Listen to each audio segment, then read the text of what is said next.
Have the people. Mr. Heenan, who is approaching behind me. Record to reflect we've had a bench conference. Welcome back to Courtroom Uncovered, where real hearings meet raw emotion. Today's case, People vs. Peter Heenan, takes a heartbreaking turn as a once successful man faces the consequences of relapse, heartbreak, and desperation. Watch closely as the judge uncovers the truth behind Peter's struggle with addiction, accountability, and self-deception. This isn't just a courtroom hearing. It's a fight between survival and surrender. Let's see how deep this spiral goes. Hopefully we can get that all accomplished, and I will adjourn the probable cause in this matter to September 5th. All right. Okay. Mr. Heenan, and the record should reflect, just to briefly set it out, that while we were waiting for the courtroom change, I had a bench conference with counsel, and given those discussions, Mr. Heenan was, prior to calling his case, sent over to Community Corrections to obtain a scram tether and also to take a full panel drug test. Went over, did that, came back a 0.10 on a PBT, could not have the scram tether put on because of that. And also came back in terms of his drug testing with a possible dilution in terms of the creatinine level. Came back positive for benzos, and came back for positives on benzos. Sir, you take Zoloft? I do, sir. All right. How long have you had that prescription? Just started last night. I've taken it before, but I was in jail for 6 days, so I had to stop. And so then I started again. Sorry. The new script is from 2 days ago. Sorry. Hold on. You got a prescription for Zoloft 2 days ago? Yes, Your Honor. I did. So rehab, I was in treatment, and they gave me a packet of Zoloft. So I've been using that, but I needed more. So I called my primary care doctor, and he prescribed, I think, 30. Okay, you had that prescription filled. Yes, Your Honor. And so, delivered. Hold on. I just need to back up for a moment because I'm trying to find out where you are right now and have a greater understanding. You were in rehab. When did you get out of rehab? May 12th, I believe. Okay. And when you got out of rehab, you had Zoloft. Yes, they send you home with a 30-day supply.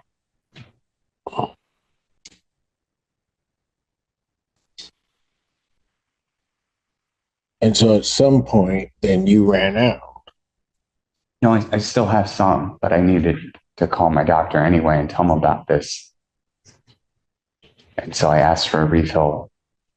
Okay. All right. Where were you in treatment? West Palm Beach, and it's called Hanley. It's a very good treatment center. To what? A very, very good treatment center. How long were you there? I was originally 30 days, but I extended to 45 voluntarily. Was there aftercare that was to follow that? There was. So I have a therapist. The University of Michigan IOP can't take me for 6 months because I missed an appointment, and because you missed an appointment with them. Yes, and that's their policy. Yeah. So since you missed that, have you been doing anything? Because you were supposed to go and do intensive outpatient. Yes. Right.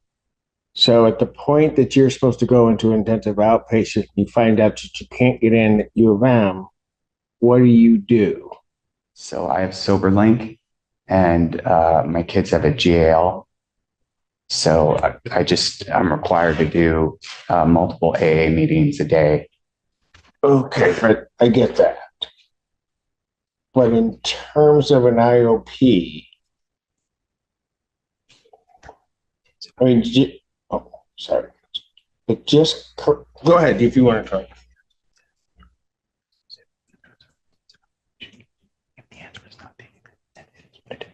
Oh, I've reached out to Brighton. They have an IOP program. It's on Zoom now. And I think Get enrolled?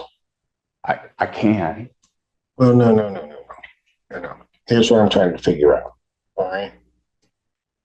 And so I'm asking you these questions for a reason. I'm not asking you to try to trick you into anything. I'm just trying to figure out, like I said, where you are. Sure. So you get out of treatment. Part of the aftercare on the treatment program that you're in is that you were supposed to get yourself into an IOP, right? Your Honor, that was part of the condition. Also, the SoberLink and one AA meeting a day. Hold on. On whose condition? Oh, the treatment center's recommendation. Okay. You got me a little bit lost here. You go into the treatment center in Florida. You come out. They're basically, upon discharging you or releasing you from that, they're putting into place or give you a plan, an aftercare plan, right? Yep.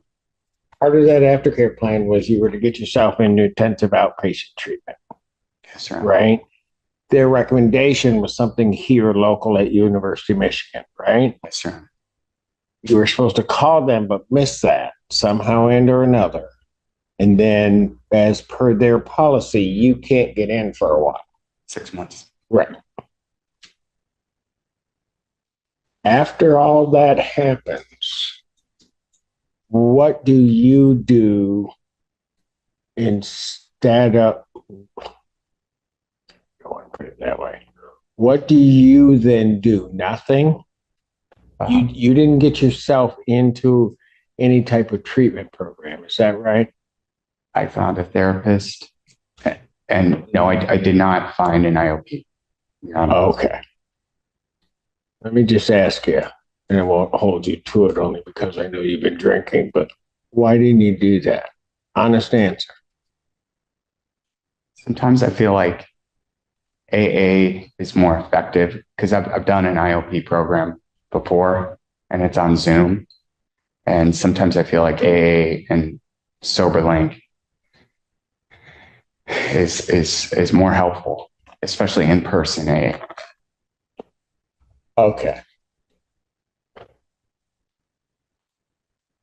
Not yelling at you, but I'm just going to tell you, if you could figure it out yourself, you wouldn't be in the position that you're in right now, right? Yes, Your Honor.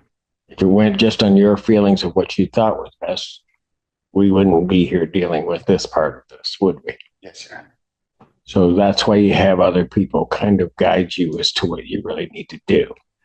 I also have a feeling that the program that you laid out for yourself, while you think effective, is actually just easier than doing the IOP, because an IOP can be difficult.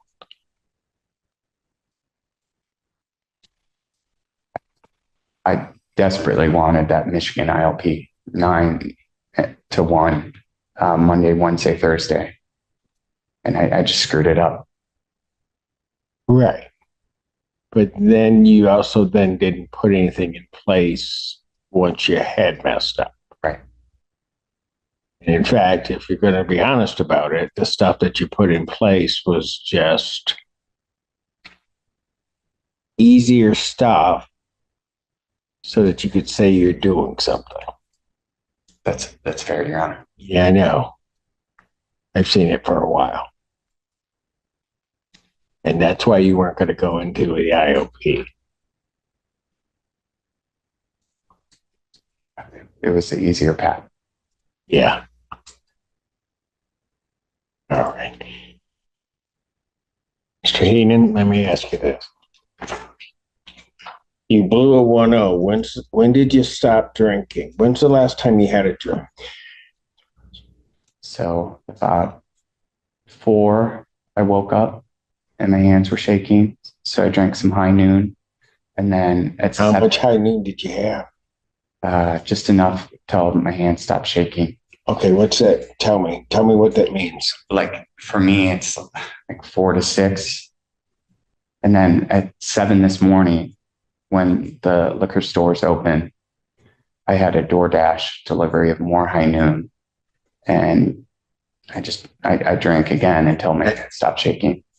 And how much did you have that time? Your Honor, honestly, I just kept drinking until my hands stopped shaking. It was a 4-pack. Okay. It was a 4-pack? High noon comes in 4-pack. Right. And so did you drink them all? Oh, yeah. Okay. And how long did that take you? I chugged. Okay. So that DoorDash delivery at 7, that was the last you had? Yes, and my hands were shaking, so I've got a bunch of empties, and this is how desperate I was. I would pick up all the empties on my table and see if there were sips. And there was one that was like that full, and I chugged that as well.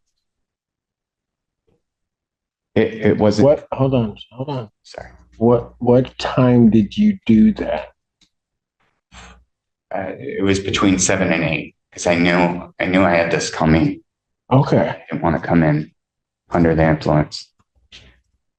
So at 8 o'clock, from 8 o'clock till I don't know what time we first called your case. Well, when you went over to community corrections, so that was around 3 o'clock, maybe somewhere around there.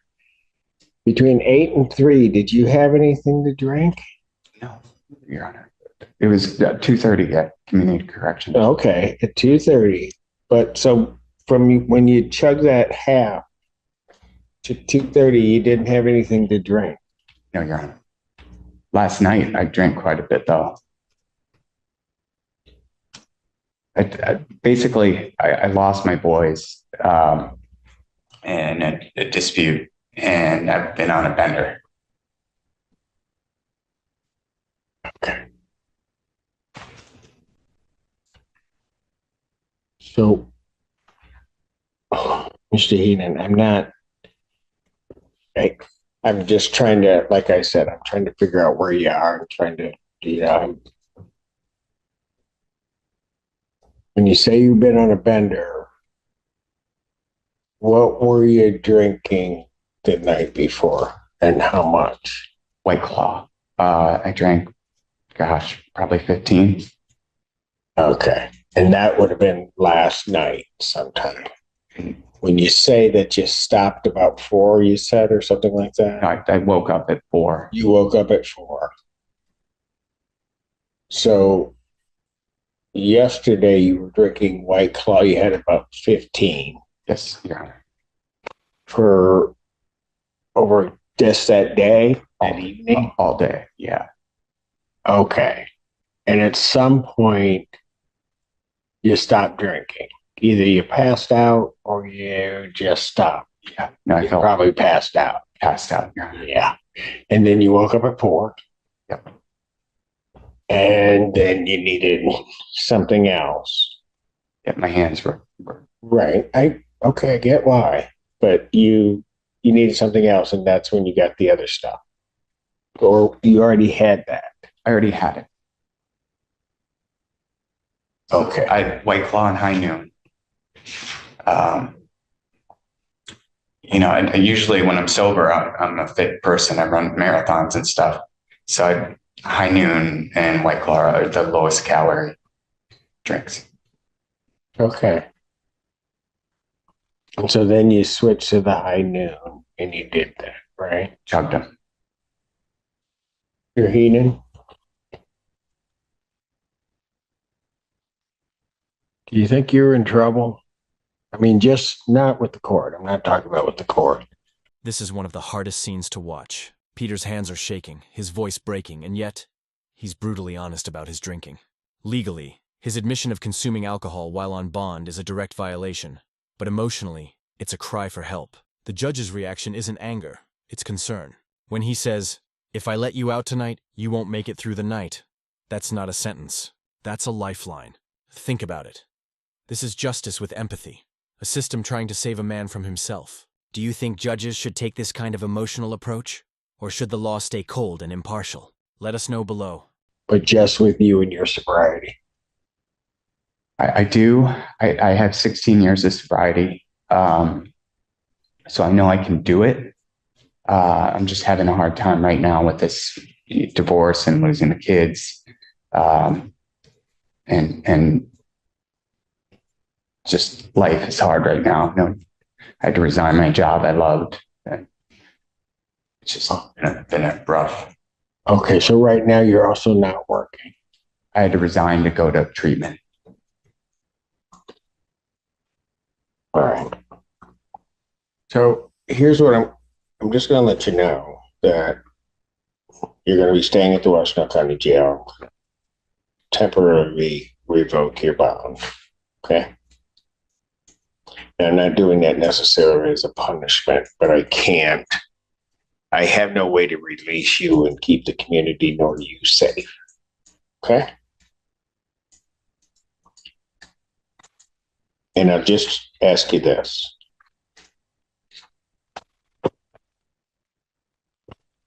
You're going to come back tomorrow. Okay. And I'm going to set that for 9 o'clock or 10 o'clock tomorrow morning. When you come back, and I may ask you this tomorrow, but I want to know right now, what would you like to see happen right now for you? I would like it to scram tether and start taking antabuse. Okay, Mr. Heenan, is that what you really would like to see happen? I need some accountability, yes. Okay, but you also need some help. Right. I agree. I do have a sponsor. Have you called your sponsor? No, you haven't. Hold it. Answer my question. Have you called your sponsor? No, I was too embarrassed. Yeah. And the reason that you want the scram and the antabuse is because those are sort of easy things that I can do out of sight. Okay. You don't have to answer that. Okay. Okay, because I know what's going on. I've been doing this a minute. Okay. Between now and tomorrow morning, here's the thing that you're going to have to do. You're going to need to do the hard work. This isn't going to be easy. And you have to get in your head, because you've done it before, but you have to get in your head that there's not going to be an easy path. This is going to be a hard path for you. And I think you really do know that inside. You just don't want it to come out. People don't come to me whenever they're before me and ask me, give me a hard way to go, Judge. They don't do that, right? So I'm not expecting you to necessarily say that to me.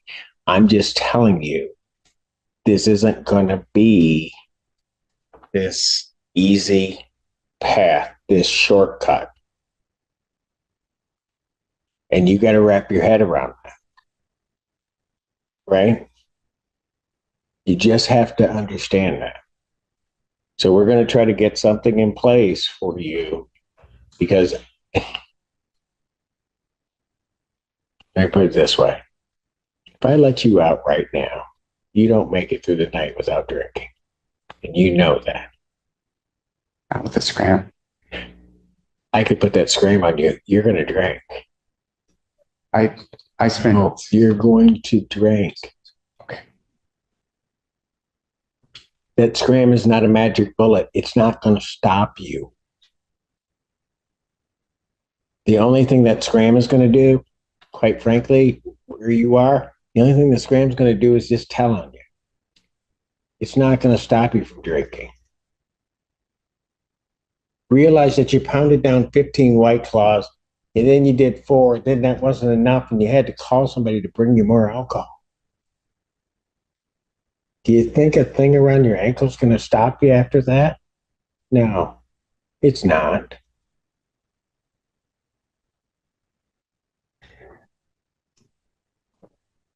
Jail was really hard for me. I know. So that alone would stop me. For a while. I understand. But you're going to go tonight, and then we're going to see you tomorrow morning. And Mr. Heenan, you'll never, or maybe one day you'll understand it. I'm not doing it to be me. I don't want to lose you. And I know if I let you out of here, there's a good chance we're going to lose you. Thank you.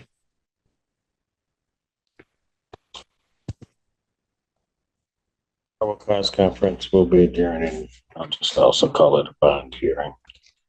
2024 at 9 a.m. or as your invite indicates. Anything additional? Nothing from defense, Your Honor. All right. Bond will continue. Mr. Heenan? You're looking a whole heck of a lot better. Thank you so And much. I'm just going to let you know. What a transformation. Just one night later, Peter appears healthier, calmer, and most importantly, grateful. The judge's tough love clearly made an impact. From a legal standpoint, this hearing reflects a crucial balance. Protecting the community while giving a struggling defendant a second chance. It's a reminder that justice isn't always about punishment. Sometimes it's about redemption. The takeaway? Accountability and empathy can coexist in the courtroom. When a judge listens, challenges, and guides, real change can begin. If you found this case as powerful as we did, hit that like button, drop your thoughts in the comments, and subscribe to Courtroom Uncovered for more real-life moments where justice meets humanity.